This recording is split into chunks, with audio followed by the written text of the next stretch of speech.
making Grandma Schott's butter balls today.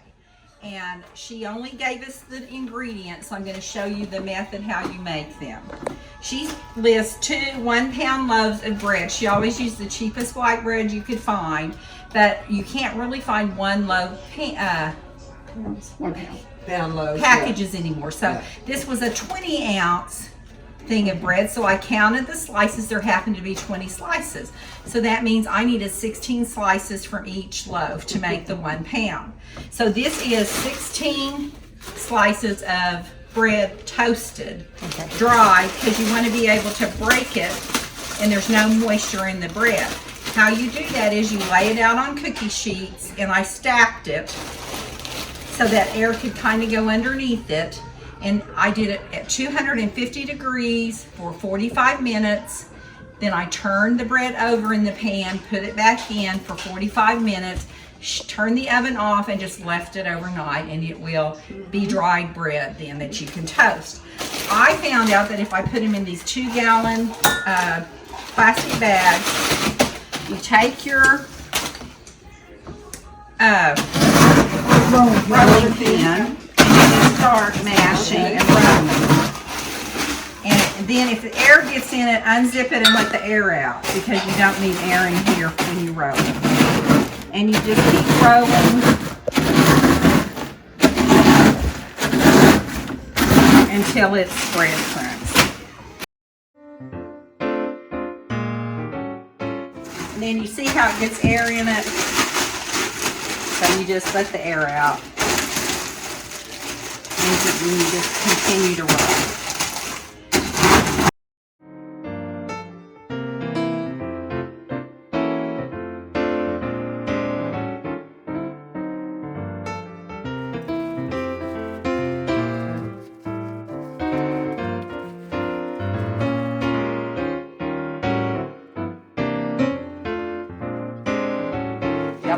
Now that they're in breadcrumbs, and you do want to be sure it's 2 pounds of bread, because if you get too much, it will make your butter balls too dry. Okay.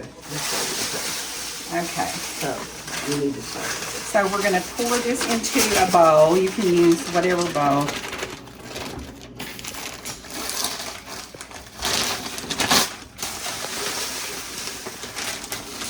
Could you have put all those in the same bag?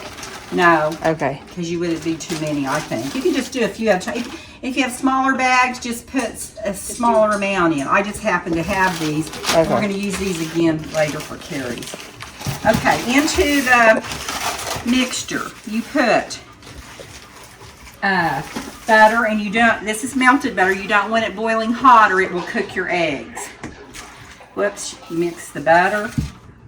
You mix whipping cream. This is heavy whipping cream, not half and half or milk. That's why they're good. And you need 1 cup of cream.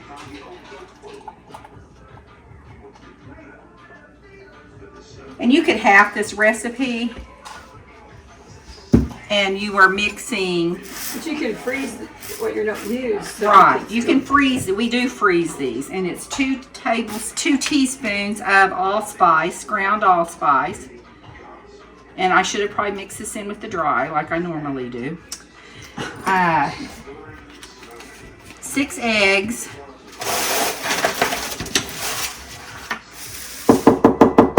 I should have had these cracked and ready. Oh well, so much. You didn't know you were doing a demonstration. No, Sorry. I wasn't prepared to be on TV. Martha Stewart would have had crack. Martha Stewart would have had that.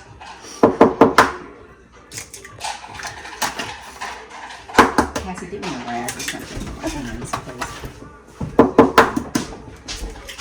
Okay.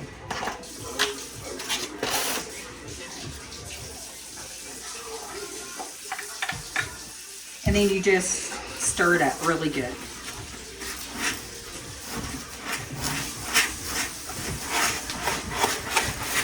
It's fine. Do I have all the ingredients in there?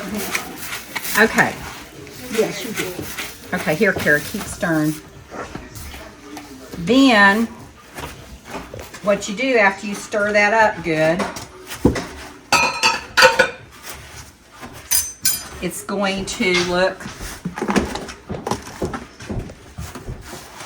She's already made one. It's gonna look like this.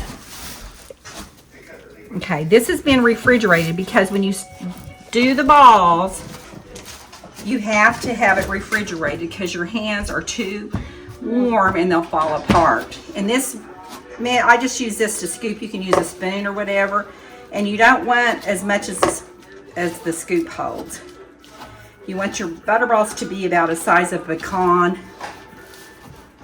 only in round form. Do they grow when they They are don't. They grow a cooked? little bit, but not a lot. And you want to be sure they're squeezed tight when rolled, because if they're not nice and tight, they fall apart in the soup. And then we will lay these out as we go on a tray. And when I get a tray full, and they don't have to have parchment, you can just put them on a tray. When I get a tray full, they go in the freezer, and you freeze them, the whole tray, and then you dump them, when they're frozen, you dump them into a baggie and get all the air out. You keep them in your freezer till you're ready to use them.